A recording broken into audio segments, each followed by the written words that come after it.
50 cars filled with Ku Klux Klan members rolled through Monroe, North Carolina, led by the town's own police chief. Their target, a brick house where Marine Corps veteran Robert F. Williams and a group of black World War II soldiers waited. The Klan had terrorized this neighborhood for months, but tonight, black men would shoot back.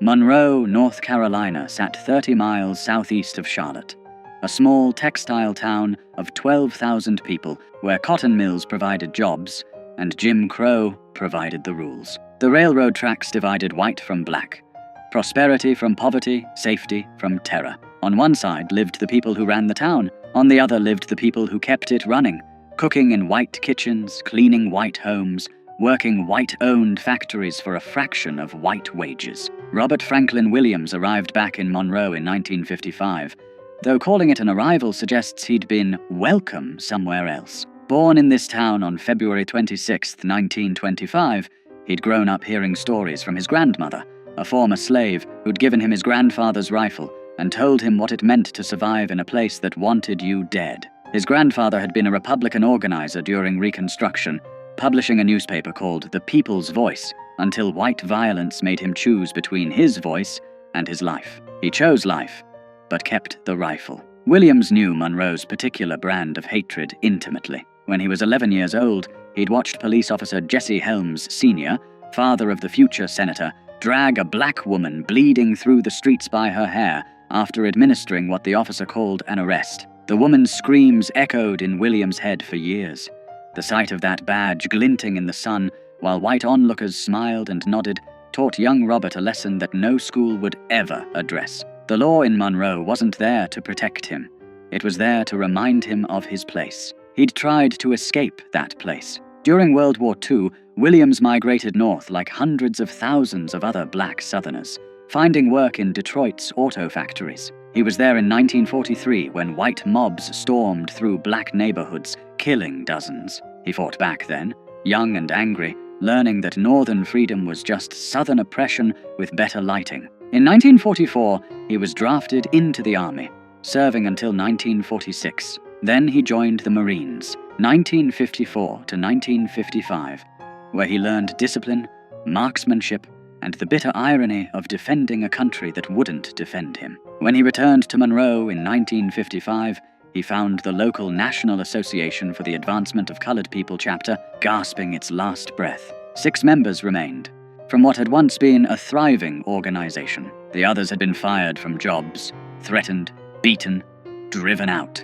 Southern states were systematically destroying the NAACP, branding it communist, outlawing it where they could. In Monroe, simply attending a meeting could cost you everything. Williams started recruiting, not from the middle-class teachers and preachers who typically led NAACP chapters. He went to the factories, the farms, the unemployed men standing on corners. Most importantly, he went to the veterans, men who'd seen combat, who'd been trained to fight, who'd tasted just enough equality in uniform to make segregation unbearable when they came home. Men like Dr. Albert Perry. Dr. Albert E. Perry was everything Monroe's white establishment wanted to deny could exist. A black man with a medical degree, a veteran, a practicing physician at the local hospital. He bought a nice brick house, drove a decent car, and had the audacity to act like he deserved respect. Williams made him vice president of the Monroe NAACP. Together, they set about picking fights the previous leadership would never have dared to start. Their first victory came quiet.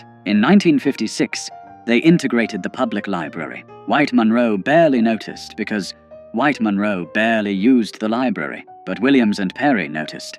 They'd proven that pressure worked, that the system could be moved, so they picked a target that mattered more, the swimming pool. In the summer of 1957, 2 black children drowned in a creek. There was nowhere else for them to swim. Monroe's public pool, built with federal tax dollars that black families paid just like white families, was reserved exclusively for white residents. Black children had to make do with unsupervised creeks, muddy rivers, and the consequences that came with them. 2 children went under and didn't come up. Their names were lost to history, but their deaths sparked something that wouldn't be forgotten. Williams went to the city council with a reasonable request. Open the pool to black children 1 day a week, just 1 day. The council's response was a masterclass in creative racism. Draining and refilling the pool after black people used it, they explained with straight faces, would simply be too expensive.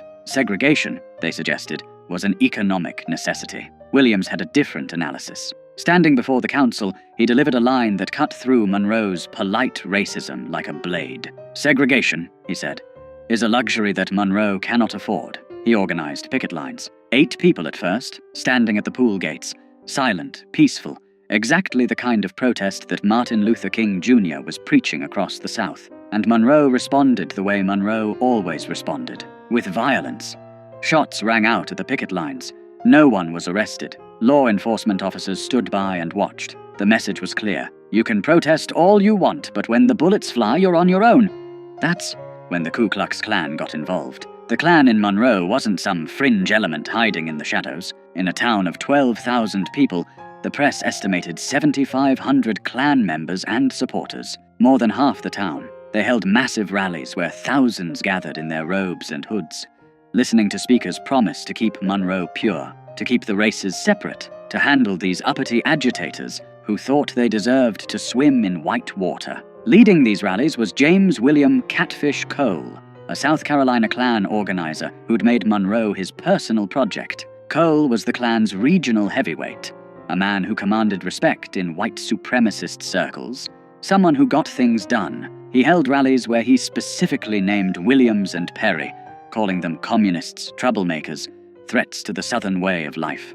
Then his followers would pile into their cars and form motorcades. Here's where the institutional betrayal became impossible to ignore. Monroe's police chief, A.A. Morney, didn't try to stop these motorcades. He led them. Squad cars with flashing lights would escort 50, sometimes more, Klan vehicles through Monroe's streets. The procession would wind through town, then head across the railroad tracks into Newtown, the black section, and there they'd drive past specific houses, firing guns into windows, throwing bottles, shouting threats, while the police chief made sure they had safe passage. Dr. Perry's house became a favorite target. Night after night, the motorcade would roll past, and gunfire would erupt. Perry, his wife, his children, huddling inside while bullets punched through walls. He'd call the police. They'd tell him they couldn't confirm any shooting had occurred, despite the holes in his house and the shell casings in his yard. Then they'd suggest perhaps he'd be safer if he stopped causing trouble. Williams made a decision that would define his life and split the civil rights movement. If the law wouldn't protect black people would protect themselves. He applied for a charter from the National Rifle Association. The NRA approved it without hesitation. Williams formed what he called the Black Armed Guard, though officially it was the Monroe chapter of the NRA. 50 to 60 men, most of them veterans like Williams, men who knew how to handle weapons, how to maintain discipline under fire, how to return fire effectively. They trained, they drilled, they bought guns with money raised from supporters, including fundraisers in Harlem, where Malcolm X would later invite Williams to speak at his mosque. They studied tactics, and they prepared Dr. Perry's house like it was a forward operating base. By October 1957, tensions in Monroe had reached a breaking point. The Klan's motorcades continued, increasingly brazen. White Monroe had circulated petitions to have Williams and Perry driven from town. Anonymous death threats arrived daily. Williams' insurance company cancelled his coverage, citing the risk. When he asked the police chief why his insurance was cancelled if there was no danger, the chief had no answer. On October 5th, 1957, the Klan decided to make their point permanent. They were going to Dr. Perry's house, and this time they weren't just going to shoot at it. They were going to burn it down with everyone inside. Williams got word through the black community's network. People who worked in white homes, who overheard conversations, who understood that information meant survival. The Klan was coming, in force. Tonight. Williams and his men moved into Perry's house that afternoon. They stacked sandbags along the windows. They positioned men with clear fields of fire. They made sure everyone understood the plan. No one fires first, but when they do fire, we fire back. Aim low. Disable.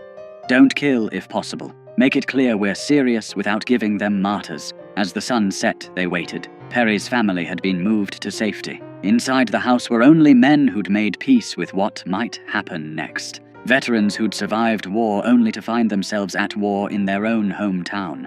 Men who'd sworn oaths to defend their country and were now defending their community from their neighbors. The sound reached them first. Engines. Lots of engines. Then the glow of headlights. Dozens of them, winding through Monroe's streets. The motorcade rolled past City Hall, past the courthouse, past the nice white neighborhoods where people watched from their porches like it was a parade. Then it crossed the tracks into Newtown, 50 cars or more, packed with Klan members in full regalia. At the front, Monroe Police Chief Morney's squad car, lights flashing. The motorcade snaked through Newtown streets, and residents who'd seen this before pulled their children inside, turned off their lights, prayed this night wouldn't be the night someone they loved got killed. The procession turned onto Perry Street. The cars slowed, then stopped, engines idling. Men began to emerge, white robes gleaming in the headlights. Some carried torches, some carried guns. All of them carried the certainty that this was their town, their right, their prerogative to do as they pleased. Then the shooting started. Later, both sides would claim the other fired first. What's certain is that gunfire erupted from the Klan's motorcade, slamming into Perry's house. Bullets shattered windows, punched through the brick, tore through the front door. The roar was deafening, dozens of weapons firing at once. Inside the house, Williams gave the order. Fire! The response was disciplined, controlled, exactly what you'd expect from trained soldiers. Muzzle flashes erupted from Perry's windows. The veterans inside had positioned themselves for overlapping fields of fire. They aimed low, at car tires, at legs, at anything that wasn't lethal but would make their point crystal clear. The Klan had never experienced this. In all their years of terrorizing black neighborhoods, shooting into homes, burning crosses, inflicting violence with impunity, they'd never faced organized armed resistance. The psychological impact was immediate and total. These weren't victims cowering in the dark. These were soldiers returning fire. The Klan panicked. Men in white robes scrambled back to their cars. Engines roared to life. Tires squealed. The entire motorcade broke formation and fled in every direction, some cars running into each other in their desperation to escape. Within minutes, the street was empty except for abandoned robes, dropped torches, and the fading sound of engines racing back across the tracks to the safety of white Monroe. Inside Perry's house, Williams and his men held their positions. No pursuit, no celebration. They maintained their perimeter through the night, knowing retaliation might come. But it didn't. The Klan had been routed, humiliated, driven from a black neighborhood by black men with guns. The next morning, Monroe's city council held an emergency session. The same council that had said they couldn't afford to let black children swim. The same council that had turned a blind eye to months of Klan terrorism. They passed an ordinance effective immediately. The Ku Klux Klan was banned from Monroe without a special permit from the police chief. That ordinance was the first crack in Monroe's wall of white supremacy. Not because the council suddenly developed a conscience, but because armed black veterans had demonstrated something white Monroe couldn't afford to ignore. In Williams' own words, racists consider themselves superior beings and are not willing to exchange their superior lives for our inferior ones. They are most vicious and violent when they can practice violence with impunity. The shootout barely made the news. The Monroe Journal mentioned it briefly. 3 black newspapers covered it. The national press ignored it completely. Just 3 months later, when the Lumbee tribe would rout the Klan in a similar confrontation, national media would descend on North Carolina. Life magazine would run photo spreads. Politicians would issue statements. But when black men defended themselves with guns, white America decided that story was better left untold. Williams understood why. As he'd later write, the national press played up the Indian Klan fight because they didn't consider this a great threat. The Indians are a tiny minority, and people could laugh at the incident as a sentimental joke. But no one wanted black people to get the impression that this was an accepted way to deal with the Klan, so the white press maintained a complete blackout about our fight. But word spread through black communities across the South. Veterans heard what had happened in Monroe. Working people heard. Young activists heard. The message was clear. Nonviolence was a tactic, not a suicide pact. You could advocate for peace while keeping a rifle behind the door. The October 5th.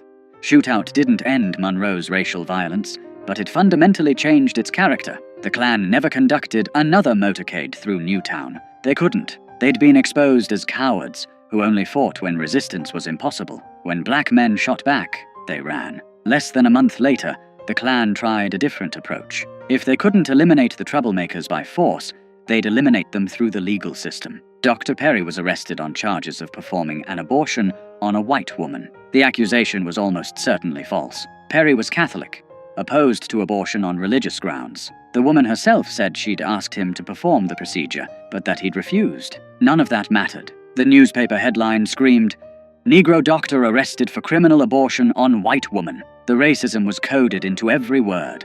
A black man's hands on a white woman's body, even in a medical context, was treated as inherently criminal. Perry was jailed. Williams led armed demonstrations at the courthouse, hundreds of black residents openly carrying weapons, demanding Perry's release. A white benefactor posted $7,000 bond. Perry was freed, but the damage was done. His trial came almost exactly a year after his arrest, October 21st, 1958.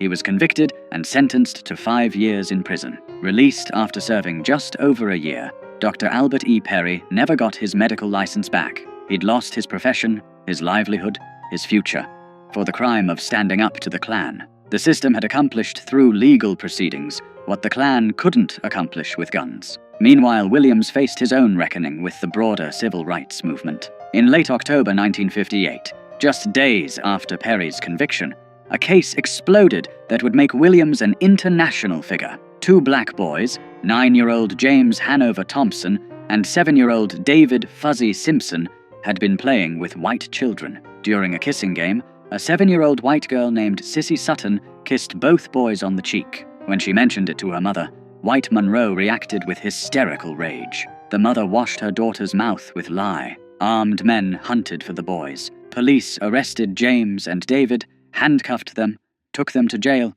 and spent 6 days interrogating them without allowing them access to parents or lawyers. They were beaten, threatened with lynching, told they'd raped a white girl. Judge Hampton Price heard the case. Such as it was, the boys had no legal representation. They stood silent, terrified. The judge interpreted their silence as a confession. He sentenced both boys to indefinite terms in reform school, possibly until age 21, for a kiss that a white girl had initiated. Williams mobilized international attention. He contacted journalists in Europe. He worked with activists in New York to form the Committee to Combat Racial Injustice. He turned the kissing case into a global embarrassment for the United States, with demonstrations in Paris, Rome, and Vienna. Former First Lady Eleanor Roosevelt intervened with North Carolina's governor. President Eisenhower received thousands of letters. After 3 months, on February 13th, 1959, Governor Luther Hodges pardoned the boys without explanation or apology. They were released.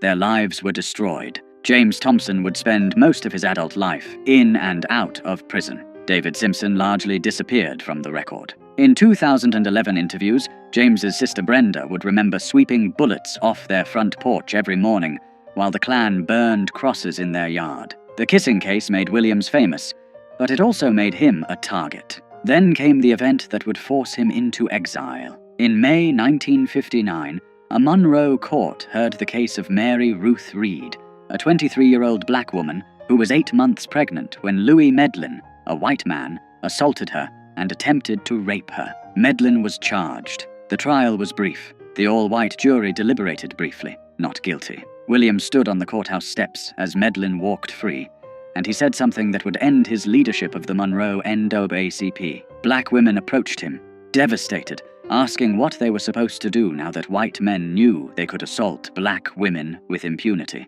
Williams told them, "We cannot rely on the law.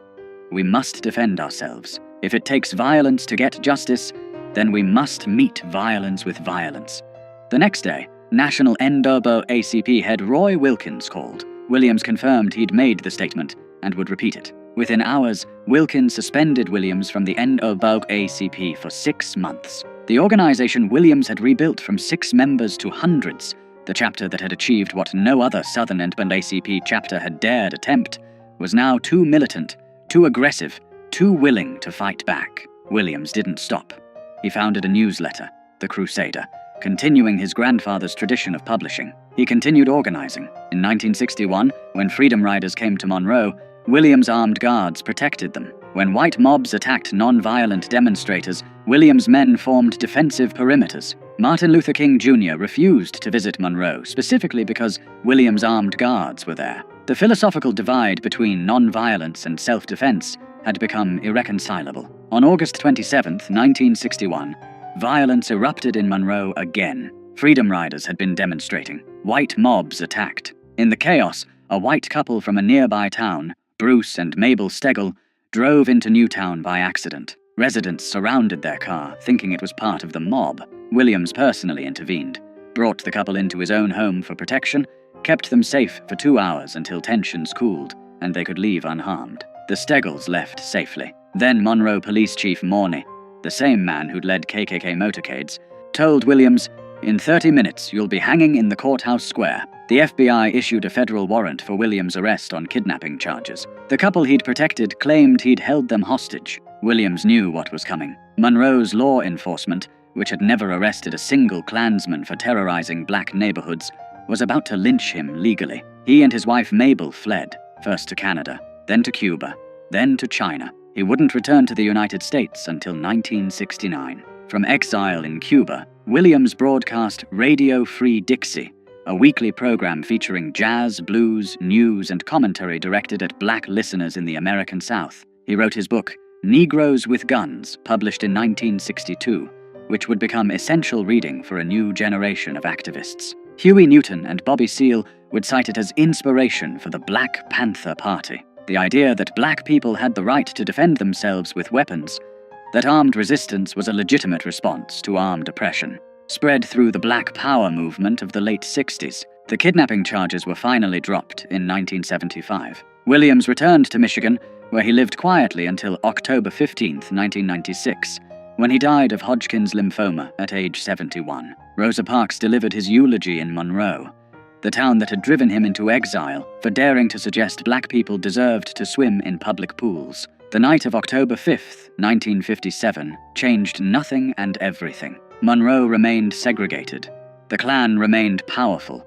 Racism remained the law. But something had shifted. Black men with military training had demonstrated that white supremacist violence wasn't cost-free. They'd shown that victims could become defenders, that terror could be met with resistance, that the oppressed didn't have to die quietly. History tried to forget that night. The civil rights narrative we teach emphasizes non-violence, peaceful protest, moral suasion. We celebrate the bus boycotts and sit-ins, the marches and speeches. We're less comfortable acknowledging that sometimes black people survived because they had guns and knew how to use them. That veterans who'd fought fascism overseas came home and fought it at home. That the Klan stopped terrorizing certain neighborhoods because they knew armed men waited in the darkness. Robert F. Williams never apologized for October 5th. In his book, he wrote, "It has always been an accepted right of Americans, as the history of our western states proves, that where the law is unable to enforce order, the citizens can and must act in self-defense.